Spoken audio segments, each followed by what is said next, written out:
17 ರಾಜ್ಯಗಳಲ್ಲಿ ಹುಡುಕಾಟ, 56 ನಗರಗಳಲ್ಲಿ ಶೋಧ, 365 ಸಿಸಿಟಿವಿಗಳ ಪರಿಶೀಲನೆ, 74,251 ಡೇಟಾ ವಿಶ್ಲೇಷಣೆ, 2,46,000 ಕಿಲೋಮೀಟರ್ ಪೊಲೀಸರ ಪ್ರಯಾಣ. ಇಷ್ಟೆಲ್ಲ ಭರ್ಜರಿ ಕಾರ್ಯಾಚರಣೆಯ ಬಳಿಕ ಕೊನೆಗೂ ಬೀದರ್ ಎಟಿಎಂ ಸಿಬ್ಬಂದಿ ಹತ್ಯೆ ಮತ್ತು ದರೋಡೆ ಪ್ರಕರಣದ ಇಬ್ಬರು ಪ್ರಮುಖ ಆರೋಪಿಗಳು ಪೊಲೀಸರ ಬಲೆಗೆ ಬಿದ್ದಿದ್ದಾರೆ. ಆಲೋಕ್ ಮತ್ತು ಅಮನ್ ಕುಮಾರ್ರನ್ನ ಆಗಸ್ಟ್ 12ರಂದು ಬಂಧಿಸಲಾಗಿದೆ ಎಂದು ಬೀದರ್ ಎಸ್ಪಿ ಪ್ರದೀಪ್ ಗುಂಟಿ ಅವರು ತಿಳಿಸಿದ್ದಾರೆ. 16 ಪ್ರಕರಣಗಳಲ್ಲಿ ಬೇಕಾಗಿದ್ದ ಆರೋಪಿಗಳು ಇವರಾಗಿದ್ರು. ಬಂಧಿತ ಆರೋಪಿಗಳು ಬೀದರ್ ಪ್ರಕರಣ ಮಾತ್ರವಲ್ಲದೆ ಕರ್ನಾಟಕ, ತೆಲಂಗಾಣ, ಉತ್ತರ ಪ್ರದೇಶ ಮತ್ತು ಬಿಹಾರ ಸೇರಿದಂತೆ 4 ರಾಜ್ಯಗಳಲ್ಲಿ ಒಟ್ಟು 16 ಪ್ರಕರಣಗಳಲ್ಲಿ ಬೇಕಾಗಿದ್ರು. ಆರೋಪಿಗಳ ಬಂಧನಕ್ಕಾಗಿ ಪೊಲೀಸರು 11 ವಿಶೇಷ ತಂಡಗಳನ್ನು ರಚಿಸಿ ಕಾರ್ಯಾಚರಣೆಯನ್ನ ನಡೆಸಿದ್ರು. ಈ ಒಂದು ಕಾರ್ಯಾಚರಣೆಗೆ ಒಂದು ಬೈಕ್ ಕೊಟ್ಟಿತ್ತು ಮಹತ್ವದ ಸುಳಿವು. ಆರೋಪಿಗಳು ಫೈನಾನ್ಷಿಯಲ್ ಕಂಪನಿಯಲ್ಲಿ ಸಾಲ ಪಡೆದು ಖರೀದಿಸಿದಂತ ಬೈಕ್ನ ಮಾಹಿತಿ ಕಲೆ ಹಾಕಿದಾಗ ಬೈಕ್ ಬಿಹಾರದ ವೈಶಾಲಿ ಜಿಲ್ಲೆಯದು ಎಂಬುದು ಗೊತ್ತಾಗಿದೆ. ಪೊಲೀಸರು ಬಿಹಾರಕ್ಕೆ ತೆರಳಿ ಬೈಕ್ನ ಮಾಲೀಕನನ್ನ ವಿಚಾರಣೆ ಮಾಡಿದ್ದಾರೆ. ಆಲೋಕ್ ಮತ್ತು ಅಮನ್ ಕುಮಾರ್ ಎಂಬ ಹೆಸರುಗಳು ಪೊಲೀಸರಿಗೆ ಸಿಕ್ಕಿವೆ. ಅಲ್ಲಿಂದಲೇ ಆರಂಭವಾಯಿತು ನೋಡಿ ಆರೋಪಿಗಳಿಗಾಗಿ ದೇಶವ್ಯಾಪಿ ಭೇಟಿ. ದೆಹಲಿ, ಪಂಜಾಬ್, ರಾಜಸ್ಥಾನ್, ಮಹಾರಾಷ್ಟ್ರ, ಅರುಣಾಚಲ್ ಪ್ರದೇಶ, ಛತ್ತೀಸ್ಗಢ, ಪಶ್ಚಿಮ ಬಂಗಾಳ ಸೇರಿದಂತೆ 17 ರಾಜ್ಯಗಳ 56 ನಗರಗಳಲ್ಲಿ ಪೊಲೀಸರು ಆರೋಪಿಗಳಿಗಾಗಿ ಶೋಧ ಕಾರ್ಯವನ್ನ ನಡೆಸಿದ್ದಾರೆ. ಇನ್ನು ತನಿಖೆಯಲ್ಲಿ 74,251 ಡಿಸಿಆರ್ ಮತ್ತು ಐಪಿಡಿಆರ್ ಡೇಟಾ ವಿಶ್ಲೇಷಣೆ ಮಾಡಲಾಗಿದೆ. ಇನ್ನು ಬೀದರ್ನ 180, ಹೈದರಾಬಾದ್ನ 30, ಬಿಹಾರದ 155 ಹಾಗೂ ಟೋಲ್ ನಾಕಾಗಳ 10 ಸಿಸಿಟಿವಿಗಳು ಸೇರಿದಂತೆ ಒಟ್ಟು 365 ಸಿಸಿಟಿವಿಗಳನ್ನ ಪರಿಶೀಲನೆ ನಡೆಸಲಾಗಿದೆ. ಇನ್ನು ಪ್ರಕರಣಕ್ಕೆ ಸಂಬಂಧಪಟ್ಟಂತೆ 108 ಜನರನ್ನ ವಶಕ್ಕೆ ಪಡೆದು ವಿಚಾರಣೆ ನಡೆಸಲಾಗಿದೆ. 9 ಟೆಕ್ನಿಕಲ್ ಕಂಪನಿಗಳಿಂದ ಮಾಹಿತಿ ಪಡೆಯಲಾಗಿದೆ. 6 ಜೈಲುಗಳಿಗೂ ಕೂಡ ಭೇಟಿಯನ್ನ ನೀಡಿ ತನಿಖೆ ನಡೆಸಲಾಗಿದೆ. ಆರೋಪಿಗಳಿಗಾಗಿ ನಡೆದಂತಹ ಕಾರ್ಯಾಚರಣೆಯಲ್ಲಿ 18 4 ಚಕ್ರ ವಾಹನಗಳು, 2 ದ್ವಿಚಕ್ರ ವಾಹನಗಳು, 76 ಬಾರಿ ರೈಲು ಪ್ರಯಾಣ, ಒಟ್ಟಾರೆಯಾಗಿ ಬರೋಬ್ಬರಿ 2,46,000 ಕಿಲೋಮೀಟರ್ ಪೊಲೀಸರು ಪ್ರಯಾಣ ಬೆಳೆಸಿದ್ದಾರೆ. ಇನ್ನು ಓರ್ವ ಆರೋಪಿಯಿಂದ ಒಂದು ಶಸ್ತ್ರಾಸ್ತ್ರ, ಒಂದು ವಾಹನ ಹಾಗೂ 2,83,000 ನಗದು ಜಪ್ತಿ ಮಾಡಲಾಗಿದೆ. ಇನ್ನು ಕಾರ್ಯಾಚರಣೆಯಲ್ಲಿ 2 AK-47, 2 SLR, 20 9mm ಪಿಸ್ತೂಲ್ ಹಾಗೂ 300 ರೌಂಡ್ 8 BP ಜಾಕೆಟ್ ಮತ್ತು 10 ಹೆಲ್ಮೆಟ್ ಗಳನ್ನ ಬಳಸಲಾಗಿದೆ ಎಂದು ಎಸ್ಪಿ ಪ್ರದೀಪ್ ಗುಂಟಿ ಅವರು ತಿಳಿಸಿದ್ದಾರೆ. ಕೃತ್ಯಕ್ಕೆ ಸಹಕರಿಸಿದ ಆರೋಪದ ಮೇಲೆ ಬೇಬಿ ದೇವಿ, ರಾಜು ಶರ್ಮಾ, ಸಂತೋಷ್ ಕುಮಾರ್ ಮತ್ತು ನಿಹಾಲ್ ಅವರನ್ನ ಕಳೆದ ವರ್ಷದ ಫೆಬ್ರವರಿ ಮತ್ತು ಮಾರ್ಚ್ ನಲ್ಲಿ ವಶಕ್ಕೆ ಪಡೆಯಲಾಗಿತ್ತು ಎಂದು ತಿಳಿಸಿದ್ದಾರೆ. ನಿಹಾಲ್ ಮತ್ತು ಬೇಬಿ ದೇವಿ ಆರೋಪಿ ಅಮನ್ ಕುಮಾರ್ನ ಸ್ವಂತ ಸಹೋದರ ಹಾಗೂ ತಾಯಿ ಎಂದು ಎಸ್ಪಿ ಮಾಹಿತಿಯನ್ನ ನೀಡಿದ್ದಾರೆ. ಸದ್ಯ ಅವರು ಜಾಮೀನು ಪಡೆದು ಹೊರ ಬಂದಿದ್ದಾರೆ. ಪ್ರಕರಣದಲ್ಲಿ ಇದುವರೆಗೂ ಕೂಡ ಒಟ್ಟು 6 ಮಂದಿಯನ್ನ ಬಂಧಿಸಲಾಗಿದೆ ಎಂದು ತಿಳಿಸಲಾಗಿದೆ. ಕೊನೆಗೂ ಒಂದು ಬೈಕ್ನ ಸುಳಿವಿನಿಂದ ಆರಂಭವಾದಂತಹ ಈ ತನಿಖೆ 17 ರಾಜ್ಯಗಳು, 56 ನಗರಗಳು, 365 ಸಿಸಿಟಿವಿಗಳು, 74,251 ಡೇಟಾ ವಿಶ್ಲೇಷಣೆ, 2,46,000 ಕಿಲೋಮೀಟರ್ ಪ್ರಯಾಣ, ತಿಂಗಳುಗಳ ಕಾಲ ನಡೆದಂತಹ ಭರ್ಜರಿ ಕಾರ್ಯಾಚರಣೆ ಬಳಿಕ ಕೊನೆಗೂ ಎಟಿಎಂ ಸಿಬ್ಬಂದಿ ಹತ್ಯೆ ಮತ್ತು ದರೋಡೆ ಪ್ರಕರಣದ ಪ್ರಮುಖ ಆರೋಪಿಗಳಾದ ಆಲೋಕ್ ಮತ್ತು ಅಮನ್ ಕುಮಾರ್ ಪೊಲೀಸರ ಬಲೆಗೆ ಬಿದ್ದಿದ್ದಾರೆ. ಬೀದರ್ ಎಸ್ಪಿ ಪ್ರದೀಪ್ ಗುಂಟಿ ಬಿಚ್ಚಿಟ್ಟಂತ ರೋಚಕ ಕಾರ್ಯಾಚರಣೆಯ ಸಂಪೂರ್ಣ ಮಾಹಿತಿ ಇದಾಗಿತ್ತು. ಮಿಕ್ಕಿದ 6 307 and dacoity cases with arms act. ಈ ಆರೋಪಿಯನ್ನ ಒಂದೇ ಒಂದು ಸತಿ ಬಿಹಾರ ಪೊಲೀಸರು 2017 ಹಿಡಿದಿದ್ದಾರೆ with AK-47. So he is trying to use AK-47 also. ಅದೇ ರೀತಿ UP ಮೀರ್ಜಾಪುರ್ 2023 UPದಲ್ಲಿ ಮೀರ್ಜಾಪುರ್ ಒಂದು ಬ್ಯಾಂಕ್ ಎದುರು ಸೇಮ್ ಇದೇ ಟೈಪ್ ಆಫ್ ಅಫೆನ್ಸ್ ಮಾಡಿ ಒಬ್ಬ ಸೆಕ್ಯೂರಿಟಿ ಗಾರ್ಡನ್ನು ಅಲ್ಲೇ ಕೊಲೆ ಮಾಡಿ ಸೇಮ್ ವ್ಯಾನನ್ನು ದೋಚಿಕೊಂಡು ದುಡ್ಡು ತಗೊಂಡು ಪರಾರಿಯಾಗಿದ್ದಾರೆ. UP ಪೊಲೀಸರು ಕೂಡ ಆವಾಗ ಈ ಕೃತ್ಯದಲ್ಲಿ, ಈ ಅಪರಾಧದಲ್ಲಿ ಅವರು ಅಬ್ಸ್ಕಾಂಡಿಂಗ್ ಆಗಿದ್ದಾರೆ. ಅದೇ ರೀತಿ ನೆಕ್ಸ್ಟ್ 2023ರಲ್ಲಿ ಅಲ್ಲಿ ಮಾಡಿ 2025ದಲ್ಲಿ ನಮ್ಮ ಬೀದರ್ಗೆ ಬಂದಿದ್ದಾರೆ. ಇವರು ಹೈದರಾಬಾದಲ್ಲಿ ಪ್ಲ್ಯಾನ್ ಮಾಡ್ಕೊಂಡು ಬಂದಿದ್ದಾರೆ. ಹೈದರಾಬಾದಲ್ಲಿ ಅಫೆನ್ಸ್ ಮಾಡೋಣ ಅಂತ. ಹೈದರಾಬಾದಲ್ಲಿ ಎಲ್ಲಿ ನೋಡಿದ್ರು, ಯಾವ ಬ್ಯಾಂಕ್ ಕಡೆ ನೋಡಿದ್ರು CCTVಗಳಿರುವುದು ಇವರು ನೋಡಿದ್ದಾರೆ. ಸೊ ಹೈದರಾಬಾದಲ್ಲಿ ಅಪರಾಧ ಮಾಡೋದು ಕಷ್ಟ ಅಂತ ಭಾವಿಸಿ ಔಟ್ಸ್ಕಟ್ಸಲ್ಲಿ ಇನ್ನೇನಿವೆ, ಬಾರ್ಡರಲ್ಲಿ ಏನಿವೆ ಅಂತ ನೋಡಿಕೊಂಡು ನಮ್ಮ ಬೀದರ್ ಕಡೆ ಬಂದು ಬೀದರ್ ಬ್ಯಾಂಕನ್ನು ಆಯ್ಕೆ ಮಾಡಿದ ಉದ್ದೇಶ ಏನಂದರೆ, ಬೀದರ್ SBI ಬ್ಯಾಂಕಲ್ಲಿ ಚೆಸ್ಟ್ ಕಡೆನೆ ವಾಲ್ಟಿಂದಲೇ ದುಡ್ಡು ತೆಗೆದು ಅಲ್ಲೇ ATM ವ್ಯಾನಲ್ಲಿ ತುಂಬ ಬೇಕಾಗಿದೆ. ಬಟ್ ಇವರು ಸೆಕ್ಯೂರಿಟಿ ಪ್ರೋಟೋಕಾಲನ್ನು ವೈಲೇಟ್ ಮಾಡಿ ಬ್ಯಾಂಕಿಂದ ದುಡ್ಡನ್ನು ಹೊರಗಡೆ ತಂದು ಮೇನ್ ರೋಡ್ ಮೇಲೆ ಲೋಡ್ ಮಾಡ್ತಿರುವುದನ್ನು ಆರೋಪಿಗಳು ಸ್ಟಡಿ ಮಾಡಿದ್ದಾರೆ. ಸ್ಟಡಿ ಮಾಡಿ ಇದೇ ಕರೆಕ್ಟ್ ಪ್ಲೇಸು ಅಂತ ತೀರ್ಮಾನ ಮಾಡಿಕೊಂಡು 3 ತಿಂಗಳು ಮುಂಚೆನೇ, ಅಂದರೆ ಸುಮಾರು ಅಕ್ಟೋಬರ್ 2024 ಬಂದು ರೆಕ್ಕಿ ಮಾಡಿರ್ತಾರೆ. ರೆಕ್ಕಿ ಮಾಡುವಾಗ ಯಾವುದೇ ರೀತಿಯ ಫೋನು ಏನು ತಗೊಂಡು ಬರಲಾರ್ದೆ ಹೈದರಾಬಾದಿಂದ ಪ್ರತಿದಿನ ಅಪ್ ಆ್ಯಂಡ್ ಡೌನ್ ಮಾಡೋದು, ರೆಕ್ಕಿ ಮಾಡ್ಕೊಂಡು ಹೋಗೋದು. ಆ್ಯಂಡ್ ಜನವರಿ 12ನೇ ತಾರೀಕು ಸುಮಾರು ಜಹೀರಾಬಾದಲ್ಲಿ ಒಂದು ಲಾಡ್ಜ್ ತಗೊಂಡು ಅಲ್ಲಿಂದ ಅಪ್ ಆ್ಯಂಡ್ ಡೌನ್ ಮಾಡ್ತಾ 12th ಪ್ರಯತ್ನ ಮಾಡಿದ್ದಾರೆ, 13th ಪ್ರಯತ್ನ ಮಾಡಿದ್ದಾರೆ. ಮಧ್ಯದಲ್ಲಿ ಹಬ್ಬ ಅಂತ ಹೇಳಿ ಬ್ಯಾಂಕ್ ಕ್ಲೋಸ್ ಆಗಿದೆ. ಒಟ್ಟಿನಲ್ಲಿ ಜನವರಿ 16th they could do this crime.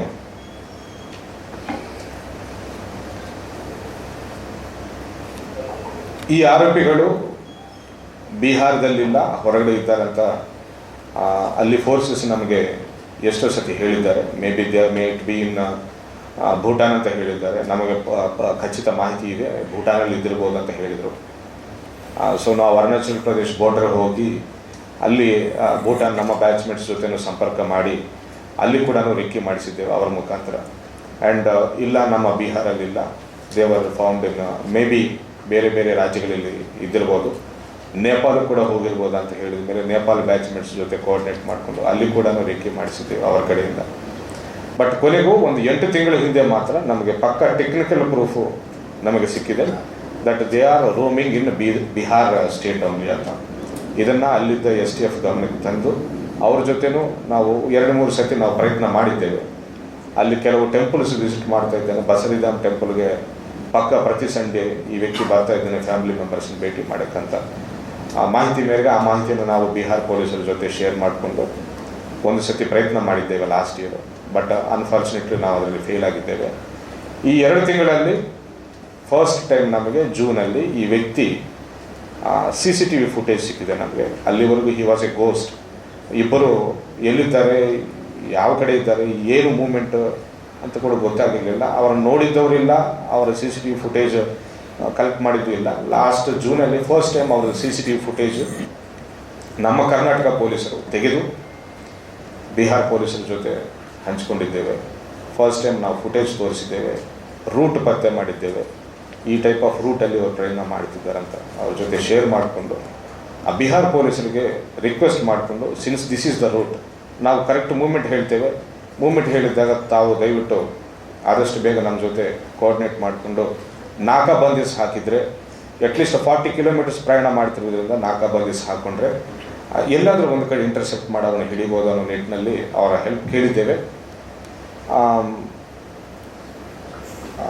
ಅವರು ವರ್ಕ್ ಮಾಡಿದ್ದಾರೆ. ಬಟ್ ಅನ್ಫಾರ್ಚುನೇಟ್ಲಿ ನಾಕಾಬಂದೀಸ್ ಹಾಕೋಕ್ಕಾಗಲಿಲ್ಲ ಅವ್ರಿಗೆ. ಅದು ಯಾವ ಕಾರಣಕ್ಕೂ ಹಾಕಲಿಲ್ಲ. ನಾವು ಪತ್ತೆ ಮಾಡೋದ್ರಲ್ಲಿ ಆವಾಗ ಅಟ್ಲೀಸ್ಟ್ 3 ಟೈಮ್ಸ್ ನಾವು ಫೇಲ್ ಆಗಿದ್ದೇವೆ.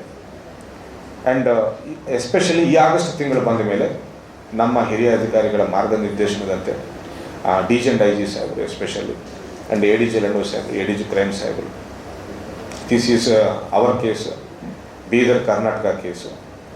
ಸೊ ನೀವೆಲ್ಲರೂ ಸಮಿಷ್ಟಿಯಾಗಿ ವರ್ಕ್ ಮಾಡಿ ನೀವೇ ಪತ್ತೆ ಮಾಡಬೇಕು, ಯಾರ ಮೇಲೂ ಡಿಪೆಂಡ್ ಆಗಬಾರ್ದು ಅನ್ನುವ ಒಂದು ಆದೇಶವನ್ನು ನಾವು ಪಡೆದು ಈ ಆಗಸ್ಟ್ ತಿಂಗಳಲ್ಲಿ ಟೀಮು ನಾವೇ ಇಲ್ಲಿಂದ ಮೂವ್ಮೆಂಟ್ ಮಾಡಬೇಕು ಅಂತ ಹೇಳಿ 25 ತಂಡ with 2 DYSPs and 2 inspectors, 4 PSIs and 20 crime staff ನಾವೇ ಖುದ್ದಾಗಿ ಮೂವ್ಮೆಂಟ್ ಮಾಡಿ ಹೋಗಿ ಕೊನೆಗೂ ಆರೋಪಿ ಮೂವ್ಮೆಂಟನ್ನು ಖಚಿತಪಡಿಸ್ಕೊಂಡು ವೈಶಾಲಿ ಡಿಸ್ಟ್ರಿಕ್ಟಲ್ಲಿ ಒಂದು ಹಳ್ಳಿಗೆ ಬರ್ತಾ ಇದ್ದಾರೆ. ಫರ್ದರ್ ಕ್ರೈಮ್ ಮಾಡೋಕ್ಕೆ, ಕಾನ್ಸ್ಪರೆಸಿ ಮಾಡೋಕ್ಕೆ ಇಂಥ ಕಡೆ ಬರ್ತಾ ಇದ್ದಾರೆ ಅಂತ ಗೊತ್ತಾಗಿ ಅಲ್ಲಿ ಭಕ್ತರ ಶರ್ಟ್ ಪ್ಯಾಂಟ್ ಹಾಕೊಂಡು ನಾವು ರೆಕ್ಕಿ ಮಾಡಿ ಕೊನೆಗೂ ಒಂದು ಕಾಡಿನ ಕಡೆ ನಾವು ಅವರನ್ನು ಇಂಟರ್ಸೆಪ್ಟ್ ಮಾಡಿದ್ದೇವೆ. ಇಂಥ ಬೈಕನ್ನು ಯೂಸ್ ಮಾಡ್ತಿದ್ದಾರೆ. ಅವರ ಮೋಡಸ್ಸು, ಅವರ ಬಾಡಿ ಲ್ಯಾಂಗ್ವೇಜು, ಅವ್ರ ಬೈಕ್ ನಂಬರ್ ಕೂಡ ನಮಗೆ ಗೊತ್ತಿದೆ. ಸೊ ನಾವು ಫಾರೆಸ್ಟ್ ಸುತ್ತ ರೆಕ್ಕಿ ಮಾಡ್ತಿರುವಾಗ ನಮ್ಮ ಒಂದು ತಂಡದ ವೆಹಿಕಲ್ಗೆ ಅವರು ಪತ್ತೆ ಆಗಿದ್ದಾರೆ. ಪತ್ತೆ ಆಗಿಬಿಟ್ಟು ಗಾಡಿಯನ್ನು ನಾವು ಅಡ್ಡ ಹಾಕಿದ್ದೇವೆ. ಬಟ್ ಸ್ಟಿಲ್ ಅವರು ಫರ್ದರ್ ಕಂಟಿನ್ಯೂ ಮಾಡ್ತಿರುವಾಗ ನಮ್ಮ ಗಾಡಿಯಿಂದ ಅವರಿಗೆ ಬೈಕ್ಗೆ ಟಚ್ ಆಗಿಬಿಟ್ಟು ಇಬ್ಬರು ಒಂದು ಸ್ವಲ್ಪ ದೂರದಲ್ಲಿ ಬಿದ್ದಿದ್ದಾರೆ. ಬಿದ್ದ ತಕ್ಷಣ ಗಾಡಿಯಲ್ಲಿರುವ ಎಲ್ಲ ಸಿಬ್ಬಂದಿ ಪ್ಲಸ್ ಅಕ್ಕಪಕ್ಕದಲ್ಲಿರುವ ಒಂದು ಕಾರು ಆ್ಯಂಡ್ ಇನ್ಕ್ಲೂಡಿಂಗ್ ನಾನು ಸಮೇತ ಬೈಕ್ ಮೇಲೆ ಓಡಾಡ್ತಿದ್ದೆವು. ನಾವು ಎಲ್ಲರೂ ಒಟ್ಟಿಗೆ ಹೋಗಿ ಅವರನ್ನು ಓವರ್ ಪವರ್ ಮಾಡಿ ಬೇರೆ ಗಾಡಿಯಲ್ಲಿ ಅವ್ರನ್ನ ಹಾಕಿಬಿಟ್ಟು ಕನ್ಫರ್ಮೇಷನ್ ಅವ್ರ ಐಡೆಂಟಿಫಿಕೇಷನ್ ಕನ್ಫರ್ಮೇಷನ್ ಮಾಡಿಕೊಂಡು ಇವ್ನು ನಮಗೆ ಬೇಕಾಗಿದ್ದ ಅಲೋಕ್ ಆ್ಯಂಡ್ ಅಮನ್ ಅಂತ ಕನ್ಫರ್ಮ್ ಮಾಡಿಕೊಂಡು ಬೇರೆ ಗಾಡಿಯಲ್ಲಿ ಇನ್ನೊಬ್ಬ ಸಿಬ್ಬಂದಿ ಜೊತೆ ಅವರನ್ನು ವೈಶಾಲಿ ಜಿಲ್ಲೆಯಿಂದ ಆ ಫಾರೆಸ್ಟ್ ಆ್ಯಂಡ್ ಆ ಹಳ್ಳಿಗಳಿಂದ ಹೊರಗಡೆ ನಾವು ಬೇಗ ಕಳಿಸ್ಕೊಟ್ಟಿದ್ದೇವೆ. ಕಳಿಸ್ಕೊಟ್ಟಿದ ಮೇಲೆ ಆರೋಪಿ ಯೂಸ್ ಮಾಡಿದ ಬೈಕು ನಮ್ಮ ಕೇಸ್ಗೆ ಇನ್ವೆಸ್ಟಿಗೇಷನ್ಗೆ ಎವಿಡೆನ್ಸ್ ಆಗ್ತದೆ ಅಂತ ಹೇಳಿ ನಮ್ಮ ಒಬ್ಬ ASI ಸಿಬ್ಬಂದಿಗೆ ಆ ಬೈಕ್ ಕೊಟ್ಟು ತೊಗೊಂಡು ಬರೋಕ್ಕೆ ಹೇಳಿದ್ದೇವೆ. ನಾವು ಮುಂದೆ ಹೋಗ್ತಿದ್ವಿ, ಆ ವ್ಯಕ್ತಿ ಆ ಬೈಕನ್ನು ಸ್ಟಾರ್ಟ್ ಮಾಡೋಕ್ಕೂ ಆಗಲಿಲ್ಲ, because it was completely damaged. And ಆ ವ್ಯಕ್ತಿ ಇನ್ನೊಂದು ಬೈಕಿಗೆ ಅದನ್ನು ಕಟ್ಕೊಂಡು ಬರುವಾಗ ದಾಮೋದರ್ಪುರ್ ಅಂತ ಒಂದು ವಿಲೇಜಲ್ಲಿ ಗ್ರಾಮಸ್ಥರು ಅವ್ರಿಗೆ ಅಡ್ಡಗಟ್ಟಿ, ನೀವು ಇಬ್ಬರು ವ್ಯಕ್ತಿಗಳನ್ನು ಕಿಡ್ನಾಪ್ ಮಾಡ್ಕೊಂಡು ಹೋಗಿದ್ದೀರಿ, ಕಿಡ್ನಾಪ್ ಮಾಡೋಕ್ಕೆ ಬಂದಿದ್ದೀರಿ, ನೀವು ಕಿಡ್ನಾಪರ್ಗಳಂತ ಹೇಳಿ ನಮ್ಮ ASI ಮೇಲೆ ಹಲ್ಲೆ ಮಾಡಿ ಅವರ ಹ್ಯಾಂಡ್ಗೆ ಫ್ರ್ಯಾಕ್ಚರ್ ಮಾಡುವ ರೀತಿ ಗಾಯವನ್ನು ಉಂಟು ಮಾಡಿದ್ದಾರೆ. ಅವರು ಸುಮಾರು 150 ಗ್ರಾಮಸ್ಥರು ಅವರ ಮೇಲೆ ಹಲ್ಲೆ ಮಾಡಿರ್ತಾರೆ. ಹಲ್ಲೆ ಆದ ನಂತರ ನಮ್ಮ ಸಿಬ್ಬಂದಿಯನ್ನು ಕರ್ಕೊಂಡು ಹೋಗಿ ಅಲ್ಲೇ ಒಂದು ಮನೆಯಲ್ಲಿ ಬಚ್ಚಿಡ್ತಾರೆ. ಬಚ್ಚಿಟ್ಟಿದ ಮೇಲೆ ಗ್ರಾಮಸ್ಥರಿಗೆ ಖುದ್ದಾಗಿ local police station, Sarai police station call ಮಾಡಿ ಇಲ್ಲೊಂದು ಕಿಡ್ನಾಪಿಂಗ್ ಆಗಿದೆ, ಕಿಡ್ನಾಪರ್ಗಳು ನಾವು ಹಿಡಿದಿದ್ದೇವೆ, ಒಬ್ಬನಿಗೆ ಹಿಡಿದಿದ್ದೇವೆ ನಾವು ಅಂತ ಲೋಕಲ್ ಪೊಲೀಸರಿಗೆ ಕರೀತಾರೆ. ಆವಾಗ ಸರೈ ಪೊಲೀಸ್ ಸ್ಟೇಷನ್ ಬಂದು ಕಿಡ್ನಾಪರ್ನ ಅಂತ ಯಾರನ್ನು ಅವರು ಅನುಮಾನಿಸಿದ್ದಾರೋ ಅವರನ್ನು ವಿಚಾರಿಸಕ್ಕೆ ಬರ್ತಾರೆ. ಅಷ್ಟರಲ್ಲಿ ನಮ್ಮ ಸಿಬ್ಬಂದಿ ನಮಗೂ ಕಾಲ್ ಮಾಡ್ತಾರೆ, ನನಗೆ ಇಲ್ಲಿ ಹಲ್ಲೆ ಮಾಡಿದ್ದಾರೆ ನನ್ನ ಮೇಲೆ ಅಂತ.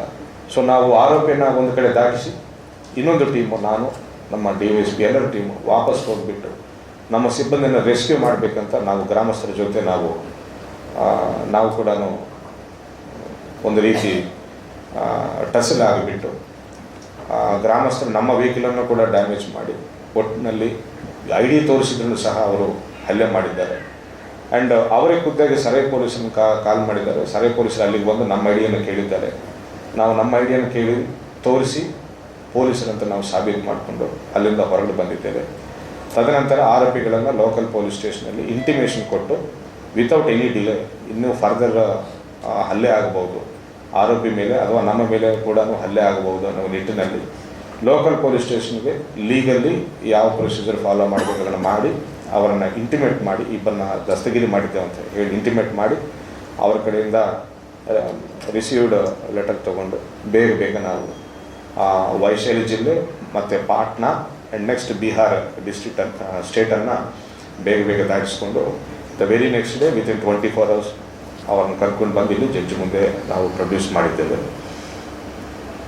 We are very thankful and ನಮ್ಮ ಹಿರಿಯರಾದ DG and IG ಸರ್ ನಮಗೆ ಪ್ರೇರಣೆ ತುಂಬಿ ADG ರೆಂಡೋ ಸರ್ ಸತತವಾಗಿ ಮಾನಿಟರ್ ಮಾಡ್ತಾರೆ. ADG ಕ್ರೈಮ್ ಸರ್ ಕೂಡ ಯಾಕೆ ಇಲ್ಲಿವರೆಗೂ ನಾವು ಸಕ್ಸಸ್ಫುಲ್ ಆಗಿಲ್ಲ ಅಂತ ಅವರು ಕೂಡ ಪ್ಲಸ್ ನಮ್ಮ DIG ಸರ್ ಎಲ್ಲರ ಮಾರ್ಗನಿರ್ದೇಶನದಂತೆ ಇವತ್ತು ಆರೋಪಿಗಳನ್ನು ಕರ್ಕೊಂಡು ಬಂದು ನ್ಯಾಯಾಂಗ ಬಂಧನಕ್ಕೆ ಒಪ್ಪಿಸಿ ಮತ್ತೆ ಜನರಲ್ಲಿ ವಿಶ್ವಾಸವನ್ನು ಮೂಡಿಸುವ ಕೆಲಸ ಮಾಡಿದ್ದಕ್ಕೆ ನಾವೆಲ್ಲರೂ ಇವತ್ತು ತುಂಬ ಸಂತೋಷ ವ್ಯಕ್ತಪಡಿಸ್ತಾ ಇದ್ದೇವೆ ಅಂತ ಮಾಧ್ಯಮ ಮುಖಾಂತರ ಹೇಳ್ತಾ ಇದ್ದೇವೆ.